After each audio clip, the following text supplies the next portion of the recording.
Doctor Yunus মহোদয়, আপনার লজ্জা পাওয়া উচিত। ওসমান হাদি কোনো ঠুনকো ব্যক্তি নয় যে তাকে যে কোনোভাবেই আপনারা বিবেচনায় নিতে পারেন। ওসমান হাদি হচ্ছে বাংলাদেশের স্বাধীনতা সার্বভৌমত্বের প্রতীক। আসসালামু আলাইকুম সবাইকে। আপনাদের সামনে কখনো আমাদের ওসমান ভাইয়ের অনুপস্থিতিতে আমাদেরকে একাকী দাঁড়াইতে হবে, এইটা আমরা আসলে ভাবি নাই, বা আমরা এর জন্য আসলে মানসিকভাবে প্রস্তুত ছিলাম না। তবে আমরা যখন থেকে এই ইনসাফের লড়াই শুরু করেছি তখন থেকে আমাদের যেই শহীদি মনোবাসনা সেটা আমাদের মধ্যে সবসময়ই ছিল, এবং সেই মনোবাসনা আমাদেরকে সবসময় ধারণ করতে বলতেন যেই নাম, যেই কণ্ঠস্বর, তিনি হচ্ছেন শরীফ ওসমান হাদি। শরীফ ওসমান হাদির পরিবার হসপিটালে আছেন। তারা বাংলাদেশের সকল মানুষের কাছে দোয়া চেয়েছেন যাতে আল্লাহ তাআলা ওসমান হাদিকে হায়াতে তাইয়েবা নসিব করেন, এবং আপনাদের সামনে বাংলাদেশের মানুষের হয়ে বাংলাদেশের জনতার কথা বলতে পারে, আল্লাহ যাতে তাকে সেই তৌফিক নসিব করেন। প্রিয় ভাইয়েরা, ওসমান ভাইয়ের শারীরিক অবস্থার কথা আপনারা জানতে চেয়েছেন। ওসমান ভাইয়ের বর্তমান শারীরিক অবস্থা হচ্ছে গত 2 দিন ধরে যেমন ছিল খুব একটা পরিবর্তন আসে নাই। তবে আজকে আমরা বোর্ড মিটিংয়ে ডাক্তারদের সাথে কথা বলেছি। তারা আমাদেরকে জানিয়েছে যে পরিবার চাইলে কিংবা রাষ্ট্র যদি মনে করে তাহলে ওসমান হাদিকে তারা উন্নত চিকিৎসার জন্য বিদেশে প্রেরণ করতে পারে। তো আমরা ইতিমধ্যেই ইনকিলাব মঞ্চের পক্ষ থেকে, যেহেতু আপনারা জানেন যে সরকারিভাবে যদি কোনো একজন পেশেন্টকে পাঠানো হয় বিদেশে, সেক্ষেত্রে কিছু প্রসিডিউর রয়েছে। তো ইনকিলাব মঞ্চের ভাই বোনেরা এবং তার পরিবার তারা অলরেডি প্রায় 1.5 কোটি টাকায় ধার করে এয়ারক্রাফট তারা ভাড়া করেছে ওসমান হাদিকে বিদেশে চিকিৎসার জন্য। সেক্ষেত্রে তারা এখন পর্যন্ত সরকারের কাছ থেকে কোনো ধরনের সহায়তা গ্রহণ করে নাই। ভাইয়েরা, ওসমান হাদি বাংলাদেশে, আপনারা এখানে যারা আছেন অধিকাংশই আমার নাম জানেন না, সেটা আমি জানি, কিন্তু বাংলাদেশের এমন কোনো জায়গা নাই যেইখানে ওসমান হাদি তাকে চেনে না এমন একজন মানুষ রয়েছে। সুতরাং সেই ওসমান হাদি বিভিন্ন সময়ে আপনাদেরকে জানিয়েছেন যে তার উপরে হত্যার হুমকি রয়েছে। বিভিন্নভাবে বিভিন্ন মাধ্যমে তাকে হত্যার হুমকি দিয়েছে বিদেশ থেকে এবং বাংলাদেশের বিভিন্ন নাম্বার থেকে। এবং শাহবাগ থানায় গত ডিসেম্বরে একটা জিডিও করা হয়েছে, এবং এই হামলার কিছুদিন সপ্তাহখানেক আগেও ওসমান হাদি নিজের প্রোফাইলে একটা পোস্ট দিয়েছিলেন, এবং সেখানে তাকে যারা হত্যার হুমকি দিয়েছিল তাদের নাম্বার সে পাবলিক করে দিয়েছিল। বাংলাদেশ সরকার যারা দায়িত্বে রয়েছেন, যে সকল গোয়েন্দা সংস্থা, অত্যন্ত হাস্যকর বিষয় যে ওসমান হাদির তার উপরে যে আক্রমণ হয়েছে, এখন পর্যন্ত আপনারা যেই ফুটেজ দেখেছেন বা যাদেরকে শনাক্ত করা হয়েছে, এইটা আসলে কোনো গোয়েন্দা সংস্থা করে না, আমরা শনাক্ত করে তাদের কাছে এই ফুটেজ পাঠিয়েছি। তো গোয়েন্দা সংস্থার কাজ কি একজন ব্যক্তির উপর আক্রমণ হওয়ার পরে আমাদের কাছে সিসিটিভি ফুটেজ চাওয়া, নাকি কোন কোন পথ ধরে এই খুনিরা পালিয়েছে সেই ফুটেজগুলো তারা নিজ দায়িত্বে সংগ্রহ করা? রাত 10টার সময় সিআইডির একটা টিম এই হসপিটালে এসেছে, রাত 2টায়, দুঃখিত।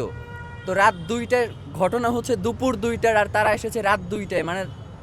এটা তো একজন খুনির জন্য পালিয়ে যাওয়ার জন্য যথেষ্ট সময়। সুতরাং আমাদের কাছে স্পষ্ট মনে হয়েছে যে বাংলাদেশের যে গোয়েন্দা সংস্থাগুলো রয়েছে তারা সম্পূর্ণভাবে এক্ষেত্রে অসহযোগিতা করেছে এবং জুলাইয়ের এই যে শক্তি যারা বাংলাদেশকে ধারণ করে, আমার কাছে মনে হয় যে এখনও গোয়েন্দা সংস্থার মধ্যে এমন কিছু লোক রয়ে গেছেন যারা এখনও চাচ্ছে না যে বাংলাদেশ তার স্বাধীনতা সার্বভৌমত্ব ফিরে পাক। দীর্ঘ 17 বছরে বাংলাদেশের স্বাধীনতা সার্বভৌমত্ব যেভাবে দিল্লির কাছে মাথা নত করেছিল, তারা এখনও সেই প্রচেষ্টা চালিয়ে যাচ্ছে। এবং ইতিমধ্যেই আমরা সংবাদ মাধ্যমের জানতে পেরেছি, এটা সম্ভবত 5 থেকে 10 মিনিট আগের ঘটনা, যে তারা বলেছে যে খুনি আমাদের প্রতিবেশী রাষ্ট্র ভারতে পালিয়েছে। আপনাদের কাছে একটা কথা জানতে চাই যে বাংলাদেশে যারাই এবং যখনই কোনো গুম, খুন এবং হত্যা হয়, সেই খুনির আশ্রয়দাতা অটোমেটিক্যালি ভারত হয়ে যায়। তো একটা প্রতিবেশী রাষ্ট্রের দায়িত্ব কি তার পার্শ্ববর্তী রাষ্ট্রের যে নিরাপত্তা যারা বিঘ্নিত করে তাদেরকে আশ্রয় দেয়া, নাকি তার পার্শ্ববর্তী রাষ্ট্রের নিরাপত্তা যাতে কোনোভাবে ব্যাহত না হয় সেই দিকে সহযোগিতা করা? আমরা ইনকিলাব মঞ্চের পক্ষ থেকে আপনাদেরকে জানাতে চাই, যদি সত্যি সত্যিই ভারতে এই খুনি পালিয়ে থাকে তাহলে যেন অতি দ্রুত বাংলাদেশ সরকারের পক্ষ থেকে ভারতকে আহ্বান জানানো হয় খুনিকে হস্তান্তরের ব্যাপারে। এবং এই ব্যাপারে যদি ভারত অসহযোগিতা প্রকাশ করে তাহলে ইনকিলাব মঞ্চ বাংলাদেশের সকল বাংলাদেশপন্থী জনতাকে নিয়ে ঘোষণা করছি যে বাংলাদেশে ভারতীয় দূতাবাসের আর কোনো কার্যক্রম চলতে দেয়া হবে না। যেই রাষ্ট্র বাংলাদেশের স্বাধীনতার সার্বভৌমত্বকে বিনষ্ট করে দিতে চায়, যারা বারংবার বাংলাদেশের এই মানচিত্রে যারা থাবা বসিয়েছে তাদেরকে আশ্রয় দিয়েছে এবং এই খুনি পতিত স্বৈরাচার হাসিনাকে যারা এখন পর্যন্ত লালন পালন করছে, সেই রাষ্ট্রের সাথে বাংলাদেশের সুসম্পর্ক থাকবার আর কোনো কারণ হতে পারে না। আমরা বাংলাদেশের জনগণ হিসেবে আপনাদের মাধ্যমে বহির্বিশ্বের যারা আছেন তাদেরকে একটা বার্তা দিতে চাই যে আপনারা অতি দ্রুত বাংলাদেশের স্বাধীনতা সার্বভৌমত্বের ব্যাপারে যে আশঙ্কা দেখা দিয়েছে এবং বাংলাদেশের সার্বভৌমত্বকে যারা বিভিন্নভাবে বিনষ্ট করার চেষ্টা করছে, বহির্বিশ্বে যারা রয়েছেন, আপনারা অতি দ্রুত এই প্রতিবেশী এই আধিপত্যবাদের যেই শক্তিটা রয়েছে জোকার রাষ্ট্রে পরিণত করতে চায়, তাদের বিরুদ্ধে আপনাদের জোরালো কণ্ঠস্বর আমরা শুনতে চাই। ডক্টর ইউনূস মহোদয়, আপনি খুব সুন্দর সুন্দর করে কথা বলেন, মাঝে মধ্যে একটু মুচকি হাসেনও, আপনার লজ্জা পাওয়া উচিত। যেই উসমান হাদি আপনার এই অন্তর্বর্তীকালীন সরকার, তিনি তো আসলে কোনো রাজনৈতিক দল এবং মতের মধ্য দিয়ে উঠে আসা সরকার নয়, তিনি তো বাংলাদেশের জনতার সরকার। সেই বাংলাদেশের জনতার কণ্ঠস্বর শরীফ উসমান হাদি, যিনি ঢাকা বাংলাদেশের 300 আসনের মধ্যে ঢাকা 8 আসন অত্যন্ত গুরুত্বপূর্ণ, আপনারা জানেন। ওসমান হাদি কোনো ঠুনকো ব্যক্তি নয় যে তাকে যে কোনোভাবেই আপনারা বিবেচনায় নিতে পারেন। ওসমান হাদি হচ্ছে বাংলাদেশের স্বাধীনতা সার্বভৌমত্বের প্রতীক। সুতরাং আপনারা ওসমান হাদির নিরাপত্তা নিশ্চিত করতে পারেন না, অথচ আপনারা বলেন ফেব্রুয়ারির 12 তারিখে আপনারা নাকি নির্বাচন করবেন। এক আসনের প্রার্থীর আপনারা নিরাপত্তা নিশ্চিত করতে পারেন না, আর 300 আসনে আপনারা ইলেকশন করবেন এবং সেই ইলেকশন সুষ্ঠু হবে, কোনো ঝামেলা হবে না এবং সবথেকে সুন্দর নির্বাচন হবে, এমন কথা যখন আপনারা বলেন তখন আপনাদের মুখে আমাদের থুতু মারতে ইচ্ছে হয়। আপনাদেরকে আমরা জানাতে চাই যে ইতিপূর্বেও ওসমান হাদি তার শঙ্কার কথা জানানোর পরেও কেন গোয়েন্দা সংস্থা থেকে তাদের বিরুদ্ধে কোনো ধরনের ব্যবস্থা নেওয়া হলো না। এবং আপনারা জানেন যে এই যে খুনি, এই খুনি ইতিপূর্বেও গ্রেফতার হয়েছে এবং তাকে এই সরকারের আমলে জামিন দেওয়া হয়েছে। আমরা তো মনে করি যে তার এই জামিন ওসমান হাদিদের মতো যারা জুলাইয়ের কণ্ঠস্বর, যারা বাংলাদেশের স্বাধীনতা সার্বভৌমত্বকে ভালোবাসে, যারা বাংলাদেশের স্বাধীনতা সার্বভৌমত্বকে টিকিয়ে রাখার জন্য লড়াই করছে, তাদেরকে আসলে মেরে ফেলার জন্যই এদেরকে বের করা হয়েছে। সুতরাং এই দায় কোনোভাবেই অন্তর্বর্তীকালীন সরকার এড়াতে পারে না। আমরা কোনোভাবেই আপনি বিমান থেকে লাফ দিবেন এবং হেলমেটে ওসমান হাদির ছবি সেখানে পোট্রে করবেন, আমরা তো ওসমান হাদির এই অচেতন অবস্থায় তাকে আপনারা পুষ্পমাল্য দিবেন এই প্রত্যাশা আমরা রাখি নাই। আমরা অন্তত মনে করেছিলাম যেহেতু ওসমান হাদি বাংলাদেশের স্বাধীনতা সার্বভৌমত্ব রক্ষার সবচেয়ে বলিষ্ঠ কণ্ঠস্বর এবং অন্তর্বর্তীকালীন সরকারের সবচেয়ে বড় শক্তির জায়গা, সুতরাং আপনাদের নিজেদেরই দায়িত্ব ছিল ওসমান হাদিকে রক্ষা করা। যেহেতু আপনারা ওসমান হাদিকে আমরা 48 ঘন্টা সময় দিয়েছিলাম, আপনারা এই 48 ঘন্টার মধ্যে ওসমান হাদির যারা খুনি রয়েছে তাদেরকে আপনারা গ্রেফতার করতে পারেন নাই। সুতরাং আমরা ইনকিলাব মঞ্চ এবং বাংলাদেশের জনতার মতামতকে প্রাধান্য দিয়ে আপনাদেরকে বলছি যে ওসমান হাদির জন্য আপনারা খাস করে দোয়া করেন। আল্লাহ না করুক ওসমান হাদির যদি কিছু হয়ে যায়, ওসমান হাদি যেই দিন যদি আল্লাহ না করুক কোনো কারণে সে নিঃশ্বাস বন্ধ করে, সেই দিন এই অন্তর্বর্তীকালীন সরকারের শেষ দিন। আমরা চুপ রয়েছি এর জন্য আপনারা মনে করবেন না যে ওসমান হাদি শুধু একা। বাংলাদেশের 18 কোটি জনতা এখন ওসমান হাদি বলে স্লোগান দেয় যে আমরাই ওসমান হাদি। সুতরাং আপনার এই ক্ষমতা, আপনার এই রাষ্ট্রের স্থিতিশীলতা বজায় রাখার জন্য অতি দ্রুত যারা এর পিছনে দায়ী রয়েছেন তাদেরকে গ্রেফতার করা হোক। এবং অত্যন্ত নিন্দনীয় একটা ব্যাপার হচ্ছে যে আমাদের আইনজীবীরা বাংলাদেশের প্রেক্ষাপটে তারা আসলে এই পেশাটাকে যে কিভাবে গ্রহণ করে আমি জানি না। মানে তারা মনে করে যে টাকার কাছে মানবতা বিক্রি করে দেয়া যায়, টাকার কাছে রাষ্ট্রকে বিক্রি করে দেয়া যায়, নয়তো তার মতো একজন সিরিয়াল কিলারকে কিভাবে তারা এই জামিন দিল যে অস্ত্র মামলায় গ্রেফতার হয়েছে অস্ত্রসহ। সুতরাং আমরা মনে করছি যে বর্তমান যে আইন শৃঙ্খলা পরিস্থিতি বাংলাদেশের জন্য দরকার, রাষ্ট্রে যারা আইন শৃঙ্খলা পরিস্থিতির দায়িত্বে আছেন তারা সেই নিরাপত্তা বাংলাদেশের জন্য নিশ্চিত করতে পারছেন না। সুতরাং আমরা ইনকিলাব মঞ্চের পক্ষ থেকে আপনাদেরকে জানাচ্ছি যে আগামীকালকের মধ্যে যদি এই আসামি গ্রেফতার না হয় তাহলে আমরা স্বরাষ্ট্র উপদেষ্টা এবং আইনমন্ত্রী এই দুইজনেরই পদত্যাগ দাবি করছি। এবং আমরা সেই সাথে আপনাদেরকে জানাতে চাই যে আগামীকালকে ঢাকায় শহীদ মিনারে ইনকিলাব মঞ্চের পক্ষ থেকে সর্বদলীয় একটি প্রতিরোধ সমাবেশের আয়োজন করা হয়েছে বিকাল 3টায় শহীদ মিনারে। বাংলাদেশের সকল রাজনৈতিক দল এবং মত যারা বাংলাদেশপন্থী, কোনোভাবেই যারা ভারতের তাবেদার তাদেরকে আমরা এখানে আমন্ত্রণ জানাচ্ছি না। যারা বাংলাদেশপন্থী সকল রাজনৈতিক দল মত এবং সংগঠনকে আগামীকালকে শহীদ মিনারের 3টার প্রতিরোধ সমাবেশে অংশগ্রহণ করার জন্য উদারত আহ্বান জানাচ্ছি। এবং আগামীকালকে আমরা সেখানে বাংলাদেশের জনতার পক্ষ থেকে আমরা সেখানে কর্মসূচি ঘোষণা করব এবং পরবর্তী পদক্ষেপ আমাদের কি হবে সেটা আমরা আপনাদেরকে জানাবো।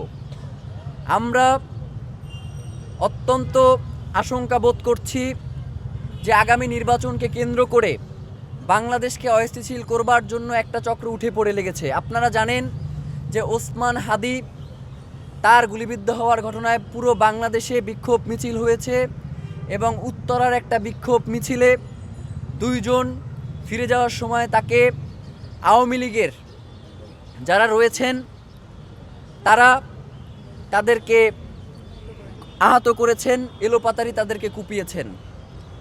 আমরা 5ই আগস্ট যেই কাজটা করবার আমাদের দায়িত্ব ছিল আমরা সেই কাজ করতে পারি নাই। আগামীকালকের প্রতিরোধ সমাবেশে আমরা সেই অসমাপ্ত কাজ পূর্ণ করার ঘোষণা করব ইনশাআল্লাহ। বাংলাদেশের স্বাধীনতার সার্বভৌমত্ব টিকিয়ে রাখতে হলে বাংলাদেশে ভারতের কোনো দাসত্ব মেনে নেওয়া হবে না। বাংলাদেশের স্বাধীনতা সার্বভৌমত্ব টিকিয়ে রাখতে বাংলাদেশের কোনো রাজনৈতিক দলকে ভারতের পক্ষপাত দুষ্ট হতে দেয়া হবে না। যারাই বাংলাদেশের অবস্থান করে ভারতের পক্ষ নিবে, বাংলাদেশে যেভাবে জুলাই পরবর্তী সময়ে তাদেরকে বাংলাদেশ থেকে বিতাড়িত করা হয়েছে, আপনাদেরকে ঘোষণা করে দিতে চাই যে যদি আপনারা শুধু ভোটের জন্য যদি আপনারা আপনার ভাইয়ের রক্ত ভুলে যান, তাহলে বাংলাদেশের জনগণ ঘোষণা করছি যে আগামী কালকে আমরা সর্বাত্মক প্রতিরোধ ইনশাআল্লাহ শুরু করছি। আর কোনো বিন্দুমাত্র ছাড় দেয়া হবে না। এবং আপনাদেরকে এটাও জানিয়ে রাখি, যদি সরকার আইনশৃঙ্খলা পরিস্থিতি এই গ্রেফতারের মাধ্যমে স্বাভাবিক করতে সক্ষম না হয়, তাহলে যে কোনো পরিস্থিতির জন্য এই সরকারকেই দায়ী থাকতে হবে। এবং আমরা মনে করছি যে এই ওসমান হাদি তো শুধুমাত্র তার নিজের জন্য জীবনে কিচ্ছু করে নাই, তার সন্তানকেও সে সময় দিতে পারে নাই কোনো দিন। তার ওয়াইফ যখন প্রেগনেন্ট তখন সে হুমকি পেয়েছে, আমরা শাহবাগ থানায় জিডি করেছি। তার বাচ্চাটা সবেমাত্র বাবা বাবা বলা শুরু করেছে। সকালবেলা উঠে সে যেদিন তার গায়ে গুলি লেগেছে তার মাথায় পরের দিন সকালবেলা সে উঠছে, তো তার ওয়াইফ আমাকে ফোন দিচ্ছে, পাশ থেকে আমি শুনছি যে তার বাচ্চাটা বাবা বাবা বলে ডাকছে। সুতরাং যেই ওসমান হাদির সন্তান তার বাবা বাবা ডাক তার পিতার কণ্ঠে শোনাতে পারে নাই, বা তার পিতার কাছে সেই ডাক পৌঁছাতে পারছে না, সুতরাং কোনো জাতির পিতা বলে যাদেরকে আখ্যায়িত করা হয়, তার সন্তানেরাও আর সামনে তার পিতার কাছে তাদের ডাক শোনাতে পারবে না। আমরা আপনাদের সহযোগিতা চাই। ওসমান হাদি সবসময় বলেছে যে বাংলাদেশের মিডিয়া তারা অতীতে যেই পক্ষপাত দুষ্ট আচরণ করেছে, কিন্তু আমি ওসমান হাদিকে তারা যেভাবে সর্বাত্মক সহযোগিতা করেছে সবসময়, এটা আমি তাদের প্রতি চিরকৃতজ্ঞ, এটা সে সবসময় বলতো। সুতরাং আমরা মনে করছি আপনি একই সাথে সাংবাদিক এবং বাংলাদেশের একজন মানুষ, সুতরাং আপনাদের কাছেও বিভিন্ন ধরনের তথ্য বিভিন্ন জায়গা থেকে আসে। আপনারাও বাংলাদেশের একজন নাগরিক, বাংলাদেশের স্বাধীনতা সার্বভৌমত্বের একজন অতন্ত্র প্রহরী হিসেবে আপনাদেরও কর্তব্য রয়েছে। যারা বাংলাদেশের স্বাধীনতাকে বিনষ্ট করতে চায় তাদের বিরুদ্ধে আপনারা আপনাদের প্রতিবাদ জারি রাখবেন। এবং মিডিয়াগুলোতে আপনারা যাদেরকে আমন্ত্রণ জানান তাদেরকে আমরা দেখি যে তারা একজন মানুষ হসপিটালের বিছানায় পড়ে আছে আর তাকে নিয়ে তারা উল্লাস প্রকাশ করছে। এই ধরনের মানুষকে আপনারা যখন টকশোতে জানান তখন আপনাদের প্রতি আমাদের কিছু বলবার থাকে না, শুধু ধিক্কার জানাতে ইচ্ছা হয়। আমরা আর এই ধিক্কার জানাতে চাই না। আমরা মনে করি আপনারা যাদেরকে এই টকশোগুলোতে আমন্ত্রণ জানান আপনাদের অবশ্যই এই ব্যাপারে সতর্ক হওয়া প্রয়োজন, কারণ মানবাধিকার শুধু মানুষের জন্য, কোনো পশুর জন্য কোনো মানবাধিকার নাই। পশুর কণ্ঠস্বর তো আসলে আমরা মিডিয়ার মাধ্যমে আপনাদের কাছ থেকে শুনতে চাই না। তো ভাইয়েরা, আমরা ওসমান হাদি ভাইয়ের জন্য আপনাদের কাছে দোয়া চাই এবং আগামীকালকের যেই সর্বদলীয় প্রতিরোধ সমাবেশটি রয়েছে সেটি যাতে সকলের সহযোগিতায় সম্পূর্ণভাবে সফলভাবে বাস্তবায়িত হয় সেই আশা এবং সহযোগিতা কামনা করছে আজকের সংবাদ সম্মেলনটি শেষ করছি।